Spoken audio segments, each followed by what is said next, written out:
política, a administração brasileira, ela sempre foi caótica, feita às pressas, feita nas coxas, planejamento quase que inexistente, sem ter qualquer tipo de programação, e que sempre que nós nos deparamos com situações extremas, como é o caso, por exemplo, que está acontecendo no estado do Rio Grande do Sul, onde nós encontramos então talvez a maior enchente da sua história, as posições dentro da sociedade são extremamente controversas. Claro que existem informações e pessoas com conhecimento que levam para uma informação adequada e até um caminho de uma prosperidade. Mas é curioso como a gente consegue enxergar cada fundamentação rasteira, principalmente no meio político. Nesse vídeo de hoje, eu vou comentar o que foi colocado no outro canal. Aqui é assinado por Marca Nivello.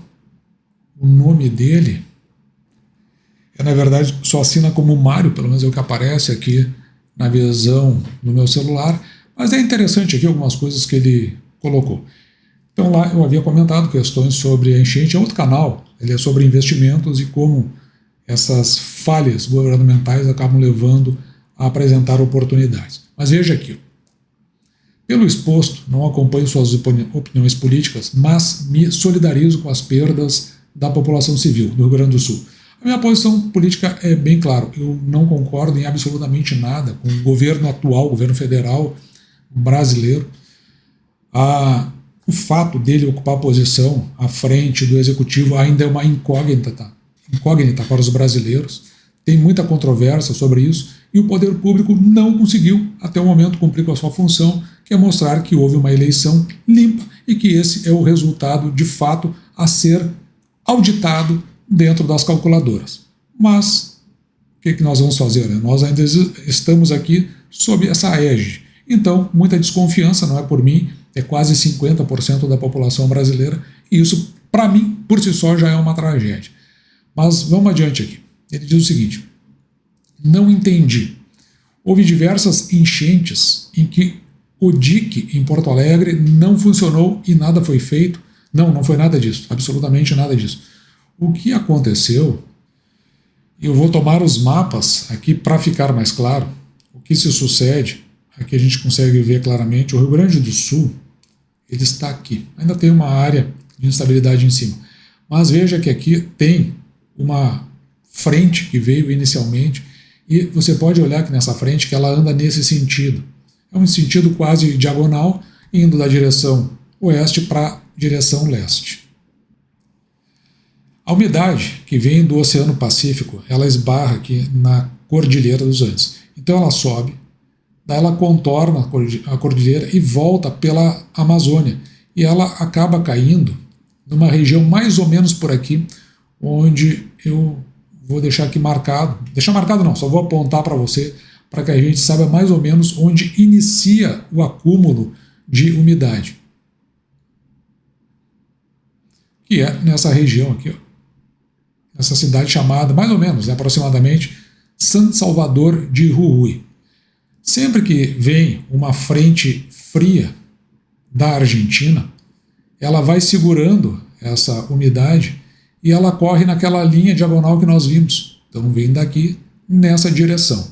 O que aconteceu é que nessa região teve uma onda muito quente, aqui mais ou menos, né? Que normalmente o que acontece? Vem a chuva, vem a frente fria, ela mais ou menos ocorre por aqui assim, e bem nesse corredor aqui passa a umidade, então cai as chuvas nessa região. Como tinha muito calor em São Paulo, normalmente depois que tem o calor em São Paulo, não tendo obstáculos, a frente avança para São Paulo, então chove aqui, depois vai chover lá na região de São Paulo.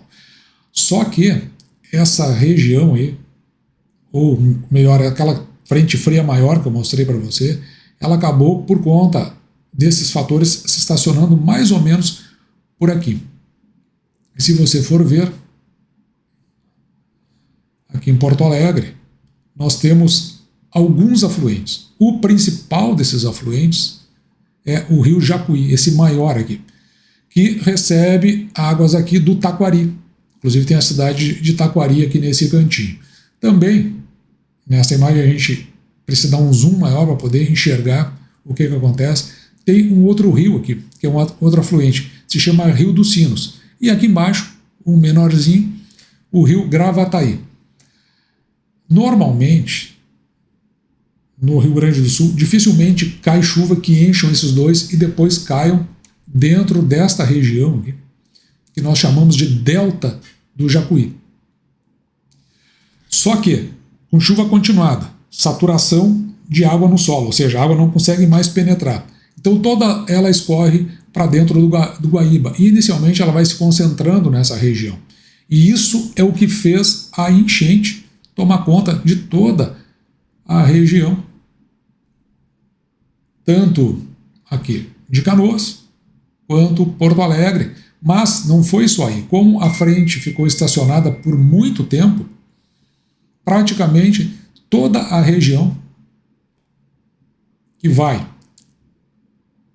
deixa eu marcar direitinho aqui para você entender, Santa Maria, veja que é extensa a área, vai em Santa Maria, vai a Passo Fundo, que fica um pouquinho mais aqui para cima, não está aparecendo no mapa, pega Caxias do Sul, pega esta região aqui, Novo Hamburgo, e pega Porto Alegre e o que tiver aqui pelo caminho. Inclusive, chegou a atingir a região de Pelotas, fica um pouco mais para baixo aqui nessa região. Portanto, foi uma chuva generalizada, não foi um dique que arrebentou. Inclusive, houve barragens que arrebentaram. E a água ela foi indo, encontrando seu lugar, que normalmente a maior afluência dela acaba sendo no Rio Guaíba, e por isso que nós temos hoje, em Porto Alegre, a maior enchente da sua história. Mas espere lá, porque a coisa sempre é pior. Veja bem, vamos começar com a afirmativa. Sei que os senhores não gostam de história. Sabe? Mário, sabe mesmo? Baseado no que, Mário? Conta para nós. Baseado no que tu sabe que nós não gostamos de história?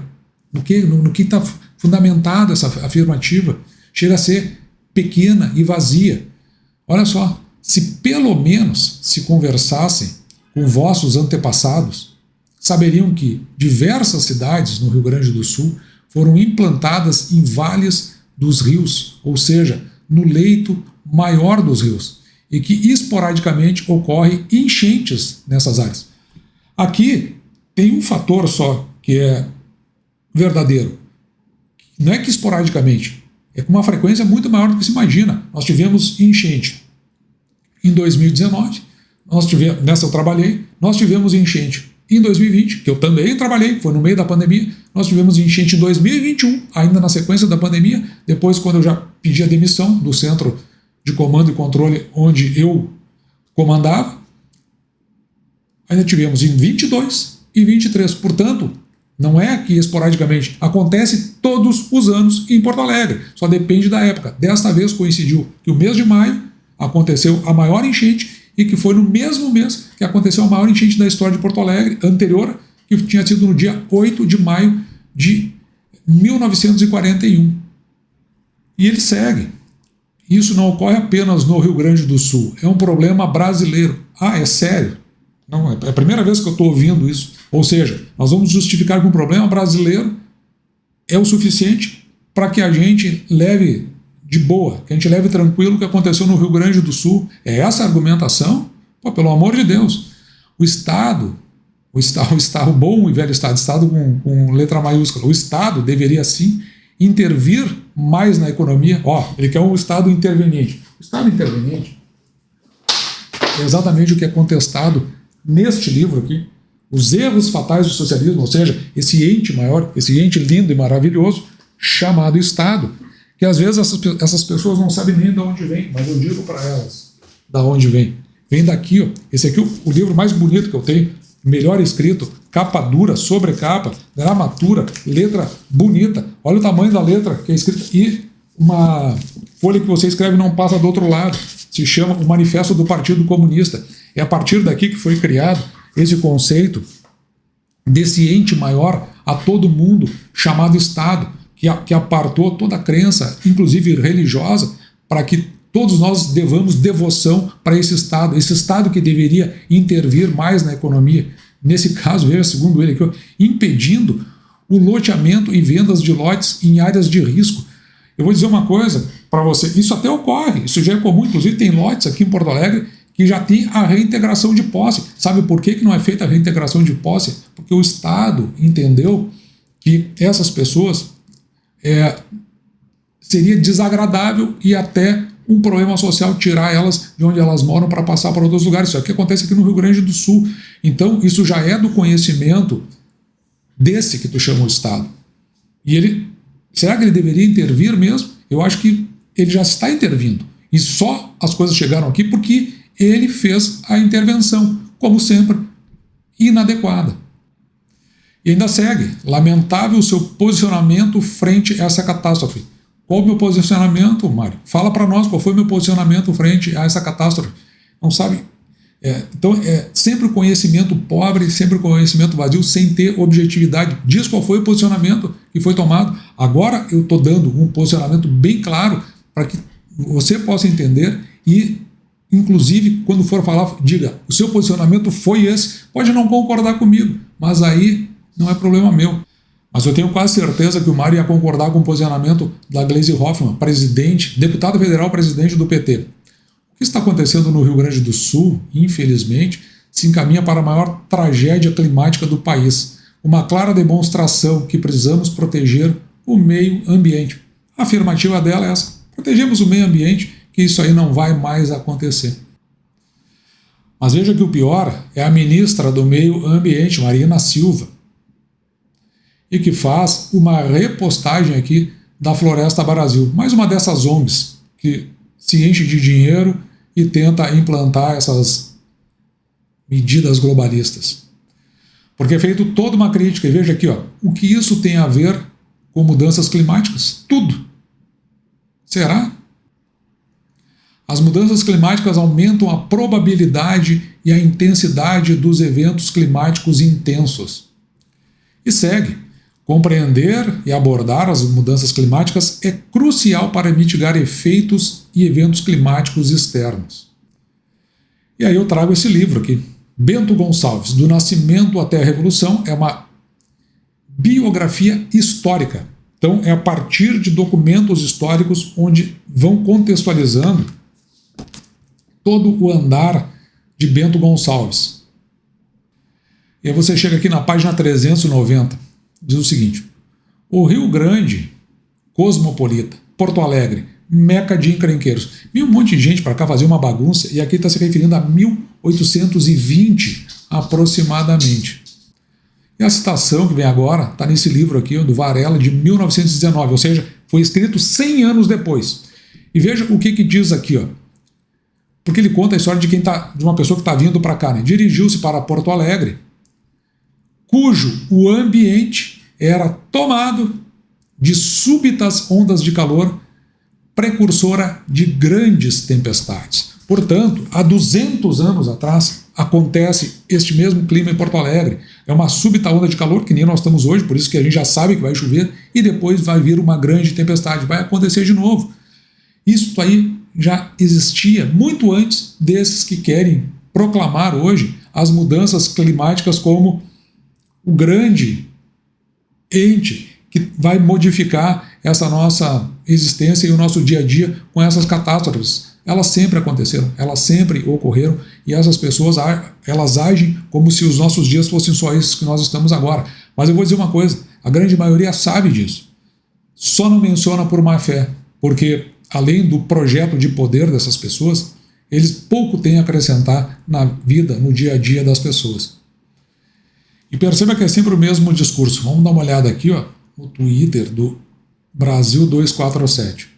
Um mês antes das tragédias, Eduardo Leite sancionou flexibilização das regras ambientais. Deve ser por isso mesmo que aconteceu. Acontece há 200 anos. Aí ele flexibiliza, o Eduardo Leite, que é um péssimo governador.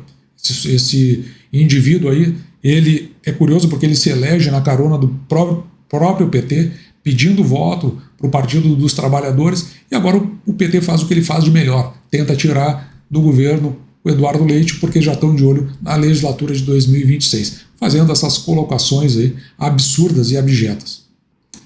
É aqui um Twitter, mas aqui não foi bem isso, né? Ele coloca assim, Lula ao lado de Eduardo Leite rindo da nossa desgraça. É porque o pessoal está meio irritado. Na verdade, começou a rir de uma coisa meio sem sentido ali, que era porque o Eduardo Leite estava dizendo que esse é como se fosse um plano de guerra, o plano Marshall, aquele que foi utilizado depois de finalizada a Segunda Grande Guerra, que precisaria de recuperação. Eles estavam ali falando sobre o nome, a importância que o governador do estado dá para o nome que vai ser dado à operação.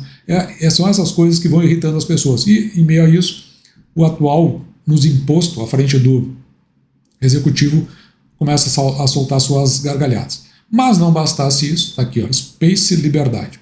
Senador George Safe acaba de confirmar ao Space Liberdade que esteve presente no show da Madonna no Rio de Janeiro. Segundo o senador, ele foi a pedido da sua esposa. Ou seja, ele é de Santa Catarina e nessa hora, o estado vizinho, ele que está por vias de cassação no Tribunal Superior Eleitoral, está praticamente entregue e negociando com os ministros da Suprema Corte, está aí onde está o sujeito. Ou seja, essas pessoas elas não se importam, elas não dão a mínima.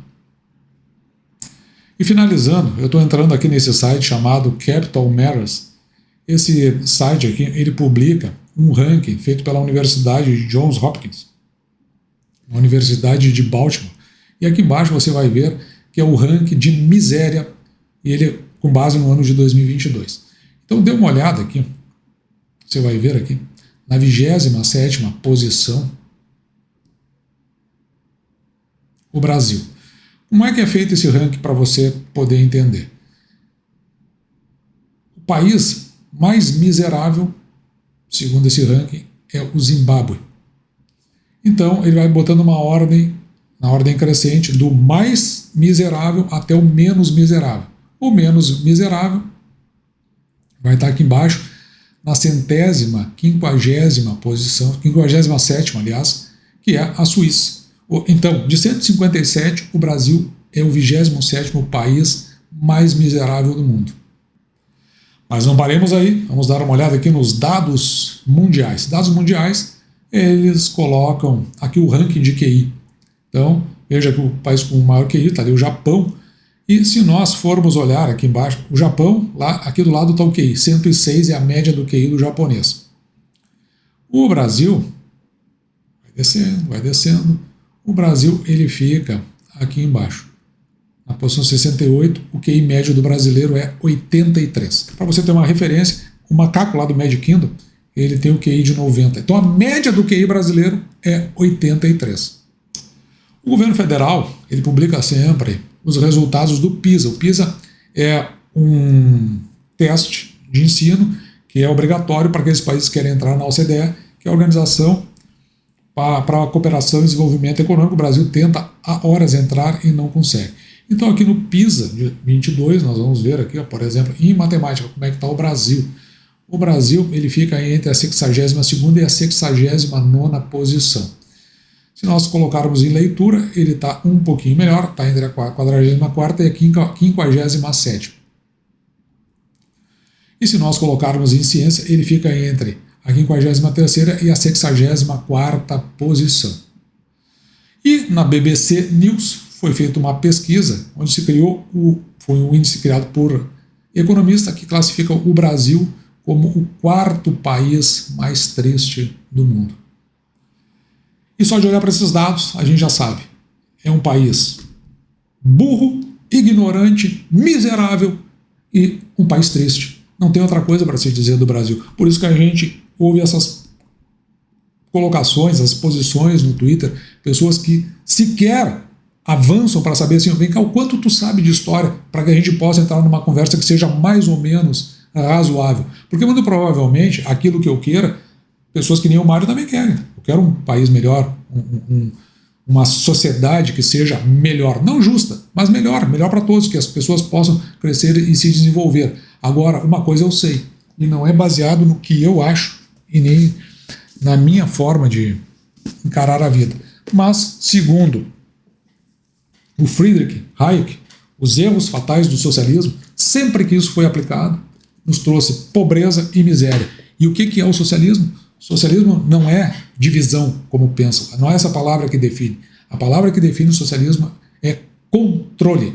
porque é uma economia de comando, ou também conhecida como uma economia planificada, onde é dito de cima para baixo como as coisas vão ser feitas. É isso que o Mário quer, uma intervenção do Estado. Chega de intervenção do Estado. Aliás, aqui em Porto Alegre, o que está acontecendo é o seguinte, principalmente no primeiro momento, o que fez com que tomasse pé o auxílio às pessoas não foram os entes públicos, foi a sociedade civil, e ela se organizou. Aqui em Porto Alegre, essa tragédia que aconteceu não seria evitada por qualquer tipo de medida governamental.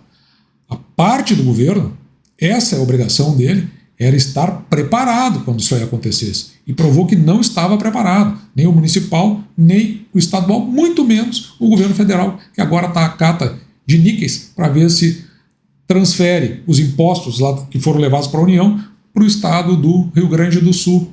Esta é a verdade. Onde houve intervenção de Estado, pobreza e miséria. É o meu dito.